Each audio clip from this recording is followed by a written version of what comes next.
మా పెద్ద పాపది బర్త్డే. చిన్నగా ఉన్నప్పుడు ఎప్పుడో కేక్ కట్ చేయించినాం ఒకసారి 2 సార్లు. ఆ తర్వాత కట్ చేయించలేకపోయినాం. బిజీగా కిరాణా షాప్ అమ్ముకుంటూ బిజీగా ఉన్నాము. ఆ తర్వాత ఎప్పుడు కట్ చేసినట్టు కూడా నాకు గుర్తులేదు. పెళ్ళైనాక వాళ్ళ హస్బెండ్ కట్ చేయించుకున్నాడు, కానీ ఎప్పుడు నేను కట్ చేపిస్తున్నప్పుడు నేను ఉన్నట్టు నాకు గుర్తులేదు. ఈసారి ఇండియాలో ఉంది. పెళ్ళైనాక లండన్ వెళ్ళింది.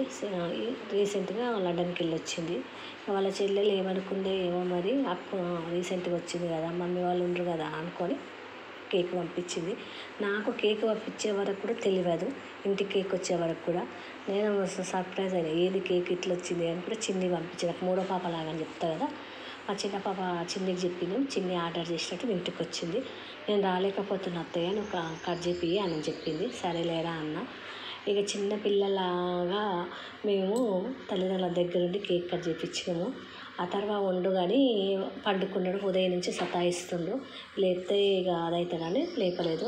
ఇప్పటికైనా కాళ్ళు మంచిగా మొక్కి దీవెనట్టు తీసుకుంటారు మా పిల్లలు. ఎవరి దగ్గరనైనా ఇక ఎవరైనా పెద్దలు కనిపించినా మంచిగా పలకరించి దీవెనట్టు తీసుకోవడం మాకు పిల్లలకు చిన్నప్పటి నుంచి అలవాటు. వీళ్ళంతా అథర్వ ఫ్రెండ్స్. మా అథర్వ దగ్గరికి రోజు వచ్చి ఆడుకుంటారు.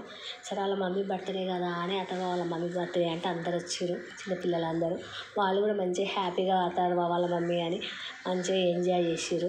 నాకు చాలా మంచిగా అనిపించింది. కేక్ కట్ చేయించి చిన్నపిల్ల, ఎంత పెద్ద పిల్లలైనా తల్లిదండ్రులకు చిన్నపిల్లలే కదా. ఫస్ట్ ఆఫ్ ఆల్ చెప్పవలసింది మా చిన్న పాపకి, ఎందుకంటే నాకు తెలియకుండానే కేక్ పంపించి నన్ను ఇంత ఆనందానికి చేసింది. కాబట్టి మా చిన్న పాపకు థ్యాంక్స్ చెప్పుకోవాలి నేను. ఎందుకంటే నాకు చేయించి కట్ చేయించాలన్న ఆలోచన కూడా లేకుండే. Bye friends.